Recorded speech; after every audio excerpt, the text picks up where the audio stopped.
On August 6, 1991, the first web page ever was uploaded to the World Wide Web by its now superstar creator, Tim Berners-Lee. Of course, no one knew what the web was yet. In fact, by November 1992, there were only 26 websites in the entire world. These humble beginnings would kickstart a boom unlike any other before it. Suddenly, a new website was being created every day, then every hour, then every minute. The internet went from non-existence to a luxury to commonplace in no time at all, and all of a sudden, we were off to the races. Just what is this main artery of the information superhighway? Allison, can you explain what internet is? With an email address, you can tap into 20 million other computers on a worldwide system called the internet. You've got mail. Everyone I know is on A it. lot of people just getting on to the internet because they feel that they have to get onto the playing field, so to speak. Well, it's very hip to be on the internet right now. Every business, no matter how large, no matter how small, will be on the internet in the year 2000. The $30 billion new economy spawned a new generation of wannabe millionaires in their early 20s. America Online. No wonder it's number one. CompuServe combines the power of your computer with the convenience of your telephone. From E-Trade to Excite. Dell built a desktop just for me. Netscape and Amazon were becoming household names. NASDAQ trades a range of high-tech stocks, but .coms would drive the action. The internet is real. Real money is being spent. It's not going to stop. Everybody believed they could actually own a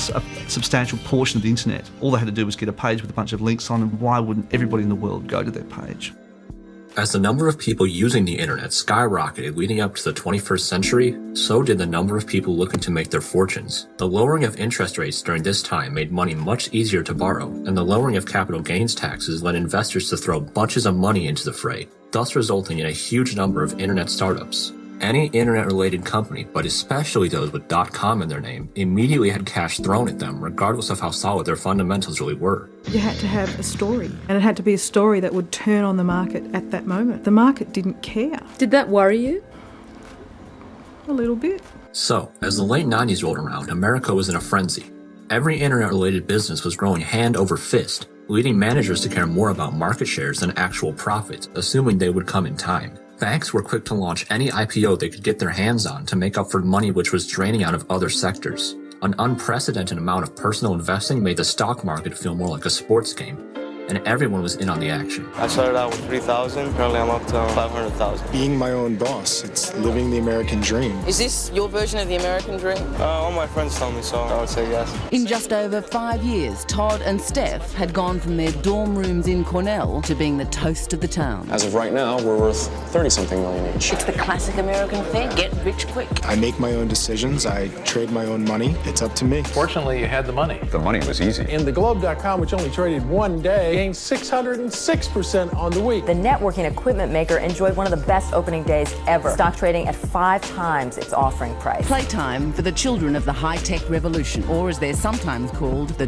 filthy rich. With his Navigator browser dominating the internet, these were sunny days for Mark and Netscape. Take a look at what the stock did, up 482% or so. Priceline.com is the latest beneficiary of the internet stock craze. Shares of the internet commerce company debuted at $16. They closed at $69, a rise of over 330%. When you're on top of that wave and you're surfing, you got to ride it to the end. I think we are in a great industrial revolution. You're shaping a completely new universe. It's probably one of the biggest socioeconomic changes that's ever hit the planet. These people, they're really artists. If you don't get on this technology boom, you're going to miss the whole thing. America's favorite stock index closed above 5K for the first time.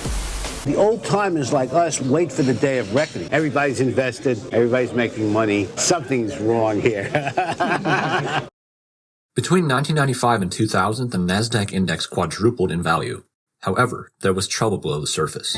We're playing, with fire, but you kind of had to, or you couldn't be in the game. For many companies, revenues were abysmal and debts were skyrocketing, and yet everyone believed. Were they crazy? Greedy? Maybe a little of both. They knew full well that most of the e-commerce .coms were doomed from birth, but they thought that one in every category might survive or even thrive. On Friday, March 10th of 2000, the NASDAQ peaked at $5,048.62, and from there, it was a long way down.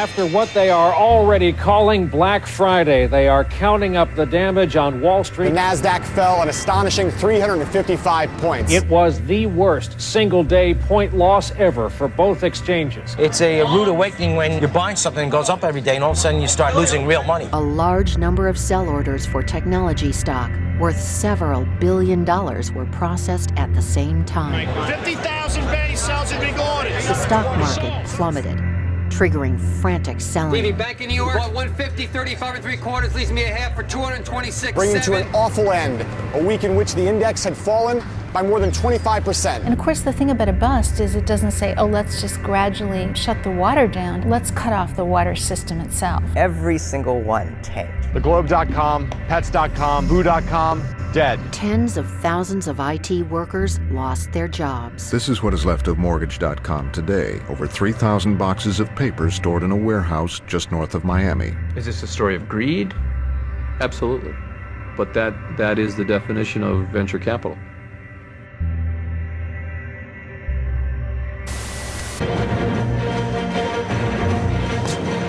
It's 8:52 here in New York. I'm Bryant Gumbel. We understand that there has been a plane crash on the southern tip of Manhattan. You're looking at the World Trade Center. We understand that a plane has crashed into the World Trade Center. We don't know anything more than that. We don't know if it was a commercial aircraft.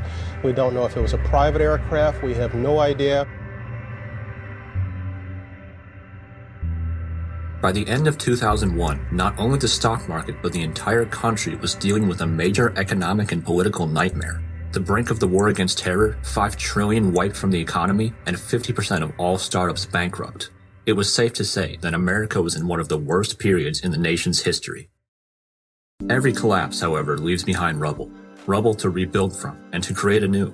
The nation rebuilt, and so did the economy. Amazon, Microsoft, and Google are now three of the biggest powerhouses in the world. They adapted, expanded, and reclaimed their originally unobtainable market share, and currently lead the world on the tech frontier. With his computers, Bezos used to sell a lot of computer books to computer nerds. These days, the Amazon goes everywhere. It is not uncommon for people who have achieved the kind of startling success you have in such a short period of time develop a pretty strong fear about losing it all. Are you afraid of that? I know we can lose it all. It's not a fear. It's a fact.